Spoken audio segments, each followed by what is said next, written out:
now hear a statement by His Excellency Samuela Akilisi Pohiva, Prime Minister, Minister of Foreign Affairs and Trade, and Minister for Education and Training of the Kingdom of Tonga.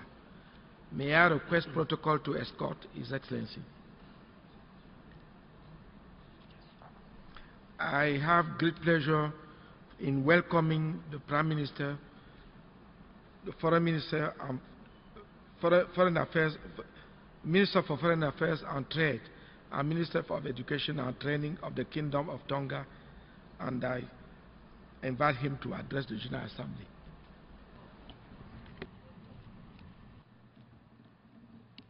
Mr. President, I congratulate you on your assumption of the presidency of the 70th session of the General Assembly. Assure you of our full support. I'd also like to thank your predecessor, Mr. Sam Kutesa, for his excellent work, and Secretary General, Mr. Ben Kitmoon, for his leadership. I stand before you humbled by the words of His Holiness Pope Francis as he addressed this body mere days ago. I'm humbled because in his address, His Holiness the Pope spoke directly to those political issues that occupy us all. Those issues that we might easily resolve if only we had more political commitment, more political will. But His Holiness the Pope spoke in a language higher than that of politics, one of morality, of moral imperative. These are principles and ideals that have guided me throughout my life. In this room, we are often guilty of an abstraction we call political will. The political will to address climate change, to be careful stewards of our environment, to address devastating global inequalities in development. This abstraction distracts us. It distracts us from our need for moral commitment and for moral courage. It is this language of morality that speaks to the privilege with the imperative, you must leave no one behind. It is in this spirit of moral commitment that I speak to the work my government has undertaken to serve the underserved and to meet our aspirations as they are presently embodied in the 2030 Agenda.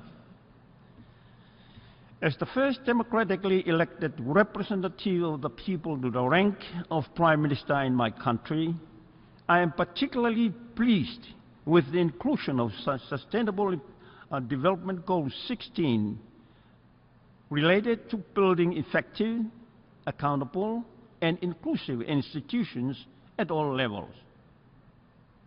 This goal relates to the notion of good governance, the guiding principle of my government under our democracy fit for purpose, and a principle that I had always demanded of any government of the day in Tonga throughout my almost 30 years career in politics.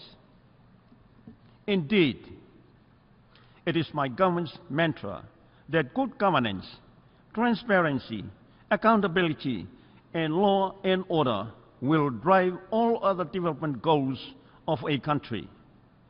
As such, my government is committing time and resources to strengthening governing institutions through measures such as the establishment of an anti-corruption commission and considering approaches to removing other challenges and constraints to the sustainable development of the country, such as cultural perceptions and religious dogmas.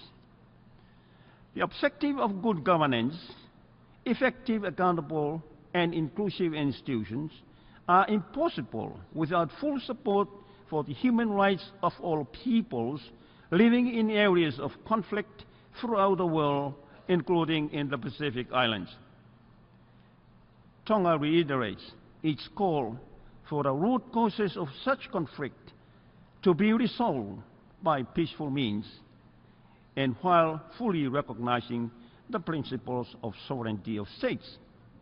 Mr. President, with the agenda adopted, the central challenge for us at this 70th session of the General Assembly is to translate these aspirations into concrete actions.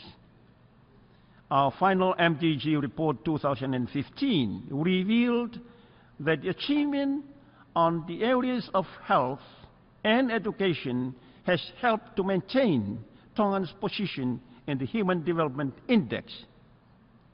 Our people now enjoy an acceptable standard of quality health service. Children and young people are able to go to school and advance to higher education. The 14th new priorities for Tonga for the next 15 years, as set out in our final MDGs report, we are pleased to note are all included in the 17 goals of the agenda for 2030, which are namely Goals 1, no poverty; 2 and 3, good health and well-being; 4, quality education; 5, gender equality; 8, children work and economic growth; and 9, industry, innovation and infrastructure; 10, reduce inequalities; 15, life on land; and 17, partnership for the cause. Therefore, I confirm again here my government's full support for the agenda, and with the assistance of development partners, we will do our utmost to achieve them by 2030. We in Tonga had followed the best practice of the MDC's training. It was an incredible learning experience for my country, and we will adopt these best practices towards our implementation of the new development goals and the agenda as a whole. For Tonga, as a Pacific small island development state, meeting the goals on oceans and seas, climate change, to ensure access to affordable and sustainable energy for all, and the promotion of peaceful and inclusive societies for sustainable development. Tonga is also aided by priorities and commitments set in the Samoa pathway that represents an international commitment to genuine and durable partnerships. This was advanced by this year's SID's partnership dialogue and the creation of SID's partnership framework, and in the report of the Joint Inspection Unit Assessment of UN System Support for SIDs. The relationship between the Samoa pathway and the 2030 agenda are now well established, and we must maintain the links between these documents as we review our progress. Mr. President, the Samoa pathway is also significant in its central recognition that the challenges that islands such as Tonga face are different, and qualify our country as a special case for sustainable development in need of targeted and tailored support. This message was reaffirmed as means of implementation for the 2030 agenda advanced, and as can be clearly seen in the outcome document of the Third International Conference on Financing for Development, which makes mention of SIDs in 25 paragraphs. A key piece of the development agenda remains outstanding as we look forward to the successful conclusion of negotiations on climate agreement in Paris at the end of this year.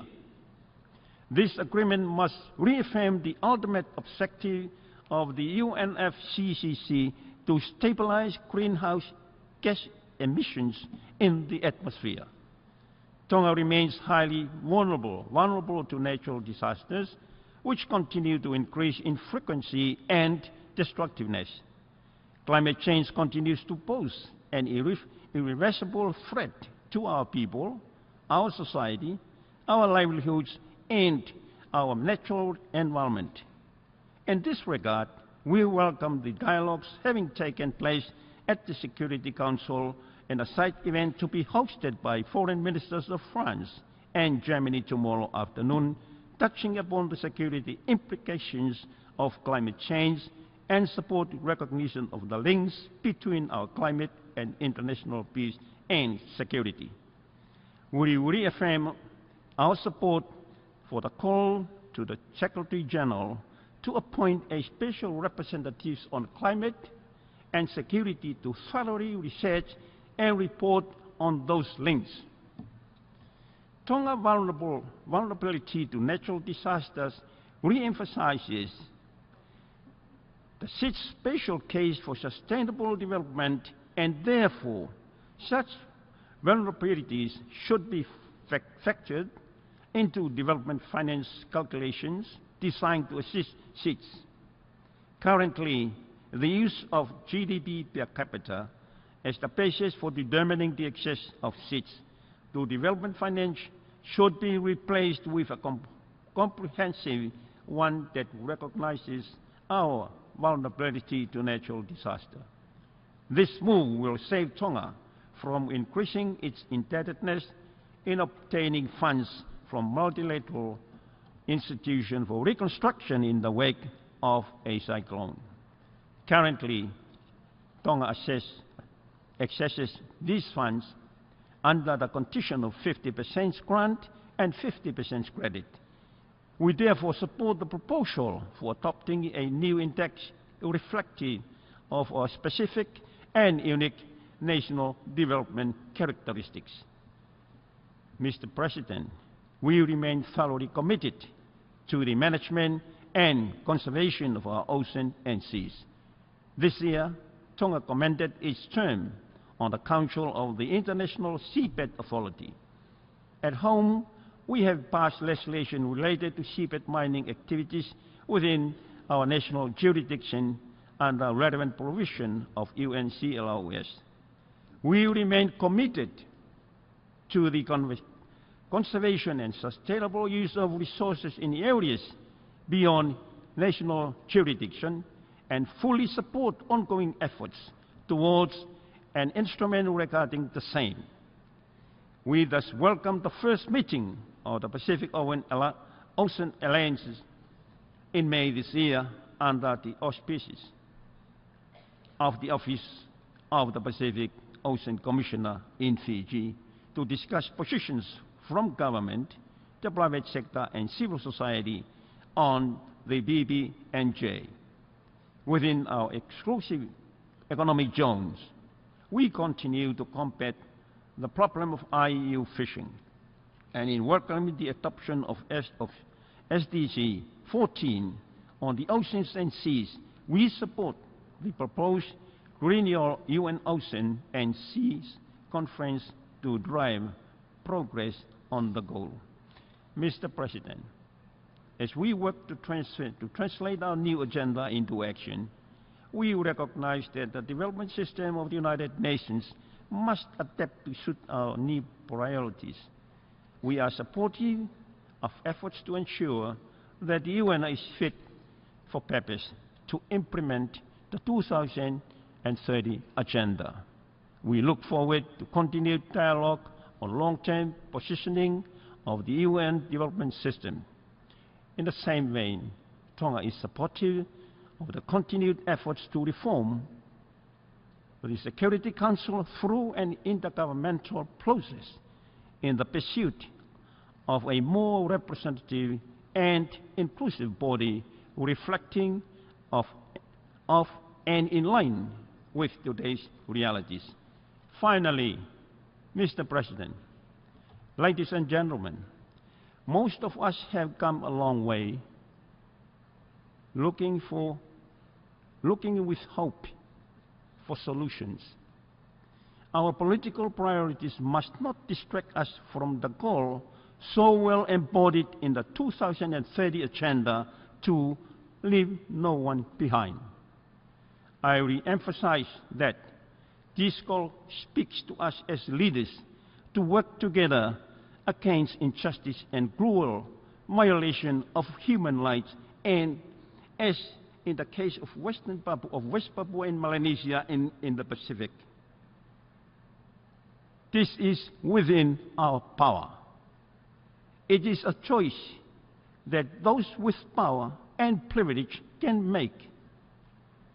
United Nations has a duty to closely follow up this West Papua case and necessary action be taken to stop this brutal and inhumane activities.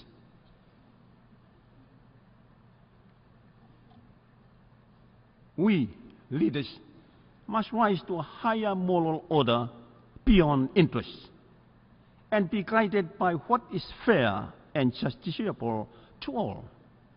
I'm concerned that the message delivered by His Holiness Pope Francis and other world leaders we have had in the last few days may not have been well and truly heard. We have an obligation, a duty, and I echo the challenge. We must meet this moral obligation internationally, regionally, and nationally, or else we will be left behind. I thank you, Mr. President. On behalf of the General Assembly, I wish to thank the Prime Minister of the Kingdom of Tonga for the statement just made, and I request protocol to escort His Excellency.